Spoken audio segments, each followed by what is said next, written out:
जय माता दी। आप सभी का हमारे YouTube चैनल पर हार्दिक स्वागत है। आज सुने तुलसी माता की कथाएं। तुलसी माता से जुड़ी एक कथा बहुत प्रचलित है।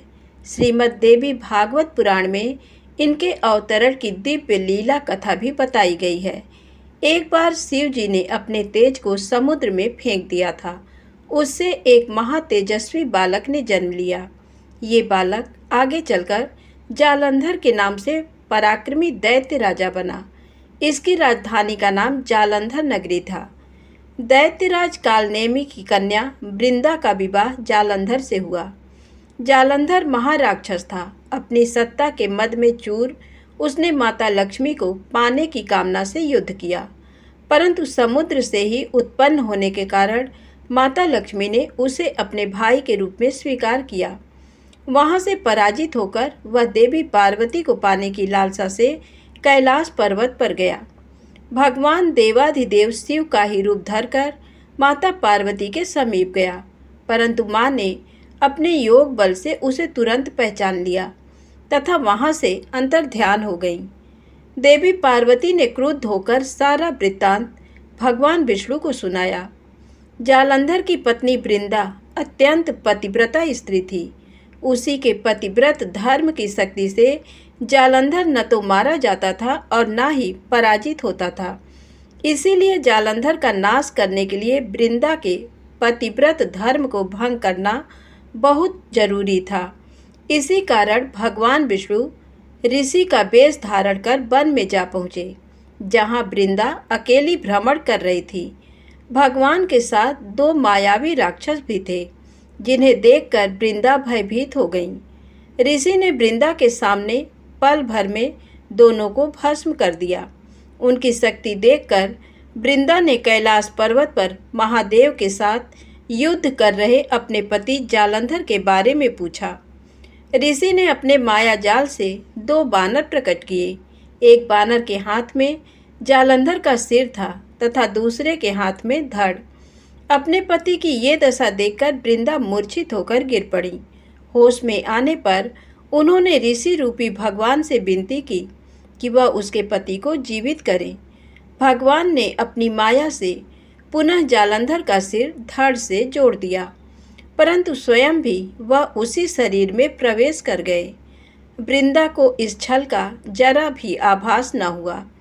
जालंधर बने भगवान के साथ वृंदा पतिव्रता का व्यवहार करने लगी, जिससे उसका सतीत्व भंग हो गया। ऐसा होते ही वृंदा का पति जालंधर युद्ध में हार गया। इस सारी लीला का जब वृंदा को पता चला तो उसने क्रुद्ध होकर भगवान विष्णु को शिला होने का श्राप दे दिया तथा स्वयं सती हो गई। जहाँ वृंदा भस्म हुई वहाँ तुलसी का पौधा उगा। भगवान विष्णु ने वृंदा से कहा, हे वृंदा, तुम अपने सतीत्व के कारण मुझे लक्ष्मी से भी अधिक प्रिय हो गई हो। अब तुम तुलसी के रूप में सदा मेरे साथ रहोगी। जो मनुष्य भी मेरे शालिग्राम रूप के साथ तुलसी का विवाह करेगा, उसे इस लोक और परलोक में विपुल यश प्राप्त होगा।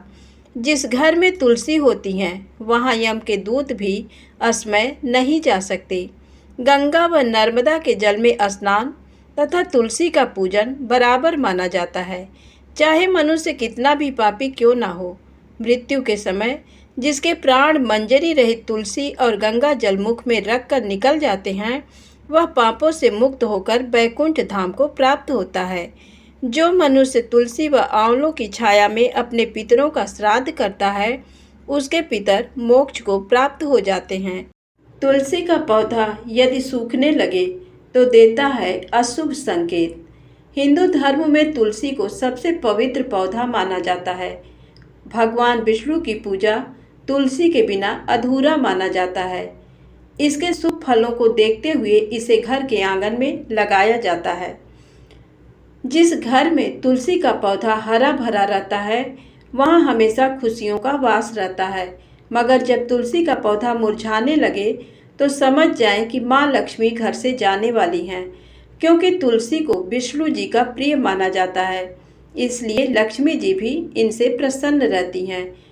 मगर इसके सूखने पर घर में धन धान्य का नुकसान होने लगता है। क्योंकि तुलसी के पत्ते हरे होते हैं और हरा रंग बुध ग्रह का प्रतीक होता है, इसलिए तुलसी के पौधे को मुरझाने को अशुभ संकेत माना जाता है। कहते हैं बुध ग्रह के नकारात्मक प्रभाव के चलते व्यक्ति की बुद्धि भ्रष्ट हो जाती है, जिस वजह से उसका लोगों से क्लेश होने लगता है। अगर किसी घर में तुलसी अचानक झड़ने लगे तो समझ जाएं कि घर में कुछ बुरा होने वाला है। ऐसे में घरों में रहने वाले लोगों को चोट लग सकती है या फिर उन्हें कोई बीमारी हो सकती है, रुपयों का नुकसान हो सकता है। अगर हरी भरी तुलसी अचानक से मुरझा जाए या काली पड़ जाए तो समझे कि आपको या आपके घर के किसी दूसरे सदस्य को नज़र लग गई है। नज़र दोष के चलते तुलसी की पॉजिटिविटी कम हो गई है। जिन घरों में तुलसी का पौधा बार बार लगाने के बावजूद वो फल फूल नहीं पाता है, ये इस बात का संकेत है कि आपके घर में नकारात्मक शक्ति है। आपके घर में कोई ऐसी बुरी चीज़ है जो पौधे को विकसित नहीं होने दे रही, वह उसकी सकारात्मकता को फैलने नहीं दे रही है। यूँ तो जाड़े के मौसम में तुलसी का पौधा मुरझा जाता है, लेकिन अगर बेमौसम ऐसा हो रहा हो तो ये एक अशुभ संकेत समझा जाता है। माना जाता है कि इससे माँ लक्ष्मी घर से जाने वाली हैं, आपके घर में दरिद्रता आ सकती है। अगर तुलसी के पत्ते पीले होकर झड़ने लगें तो समझे कि आपके घर में सकारात्मकता की कमी है। इसके लिए आपको पूजा पाठ के अलावा अपनी आदतों को सुधारने की ज़रूरत होगी। जिन घरों में तुलसी का पौधा काफ़ी ध्यान रखे जाने के बावजूद खराब हो जाता है, ऐसे घरों में हमेशा दरिद्रता का वास होता है। इन घरों में माँ लक्ष्मी रहना पसंद नहीं करती। ऐसी जगहों पर हमेशा लड़ाई झगड़ा और अशांति का माहौल रहता है। अगर किसी तुलसी के पौधे की पत्तियां लगातार गिर रही हैं तो इसे माना जाता है कि घर में अनावश्यक खर्च बढ़ सकता है। इसके चलते कभी कभी घर में लड़ाइयाँ भी हो सकती है। तुलसी माता की ननद और भाभी की कहानी। एक परिवार में ननद भाभी रहती थी। ननद अभी कुंवारी थी। वह तुलसी की बड़ी सेवा करती थी, पर भाभी को ये सब फूटी आंख नहीं सुहाता था। कभी कभी तो वह गुस्से में कहती कि जब तेरा विवाह होगा तो तुलसी ही खाने को दूंगी तथा तुलसी ही तेरे दहेज में दूंगी। यथा समय जब ननद की शादी हुई तो उसकी भाभी ने बारातियों के सामने तुलसी का गमला फोड़कर रख दिया। भगवान की कृपा से वह गमला स्वादिष्ट व्यंजनों में बदल गया। गहनों के बदले भाभी ने ननद को तुलसी की मंजरी पहना दी तो वह सोने के आभूषणों में बदल गई। वस्त्रों के स्थान पर तुलसी का जनेऊ रख दिया तो वह रेशमी वस्त्रों में बदल गया। ससुराल में उसके दहेज आदि के बारे में बहुत बड़ाई हुई। इस पर भाभी को बड़ा आश्चर्य हुआ और तुलसी जी की पूजा का महत्व उसकी समझ में आ गया। भाभी की एक लड़की थी। वह अपनी लड़की से कहती कि तू भी तुलसी की सेवा किया कर, तुझे भी बुआ की तरह फल मिलेगा। पर लड़की का मन तुलसी की सेवा में नहीं लगता था। लड़की के विवाह का समय आया तो भाभी ने सोचा जैसा व्यवहार मैंने अपनी ननद से किया उसी के कारण उसे इतनी इज्जत मिली, क्यों न मैं अपनी लड़की के साथ भी वैसा ही व्यवहार करूं। उसने तुलसी का गमला फोड़कर बारातियों के सामने रख दिया, परंतु इस बार मिट्टी मिट्टी ही रही। मंजरी व पत्ते भी अपने पूर्व रूप में ही रहे तथा जनेऊ जनेऊ ही रहा। सभी बाराती भाभी की बुराई करने लगी। ससुराल में सभी लड़की की बुराई कर रहे थे। भाभी ननद को कभी घर नहीं बुलाती थी। भाई ने सोचा मैं ही बहन से मिलाऊं।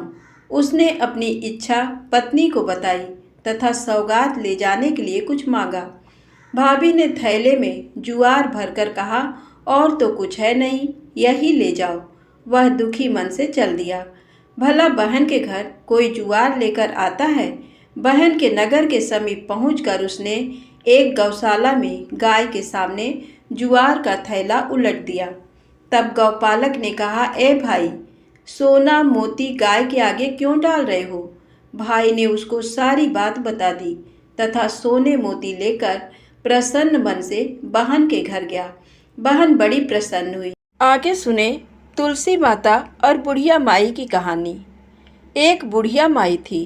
वो नित्य नियम से तुलसी जी को सींचती और कहती कि हे तुलसी माता, सत की दाता, मैं तेरा बिड़ला सींचती हूँ, मुझे बहू दे, पीताम्बर की धोती दे, मीठा मीठा गास दे, बैकुंठा में वास दे, चटक की चाल दे, पटक की मौत दे, चंदन का काठ दे, रानी सा राज दे, दाल भात का भोजन दे, 11 की मौत दे, कृष्ण जी का कंधा दे। तब तुलसी माता ये सुनकर सूखने लगी। भगवान ने पूछा कि हे तुलसी, तुम क्यों सूख रही हो? तुलसी माता ने कहा कि एक बुढ़िया रोज आती है और यही बात कह जाती है, मैं सब बातें तो पूरा कर दूंगी, लेकिन कृष्ण का कंधा कहाँ से लाऊंगी? तो भगवान बोले, जब वो मरेगी तो मैं अपने आप कंधा दे आऊँगा, तुम बुढ़िया माई से कह देना। बाद में बुढ़िया माई मर गई। सब लोग आ गए। जब माई को ले जाने लगे तो वह किसी से न उठी। तब भगवान एक 12 बरस के बालक का रूप धारण करके आए। बालक ने कहा, मैं कान में एक बात कहूँगा तो बुढ़िया माई उठ जाएगी। बालक ने कान में कहा, बुढ़िया माई, मन की निकाल ले, पीताम्बर की धोती ले, मीठा मीठा गास ले, बैकुंठा का वास ले, चटक की चाल ले, पटक की मौत ले, कृष्ण जी का कंधा ले। ये सुनकर बुढ़िया माई हल्की हो गई। भगवान ने कंधा दिया और बुढ़िया माई को मुक्ति मिल गई। हे तुलसी माता, जैसे बुढ़िया माई को मुक्ति दी वैसे सबको देना।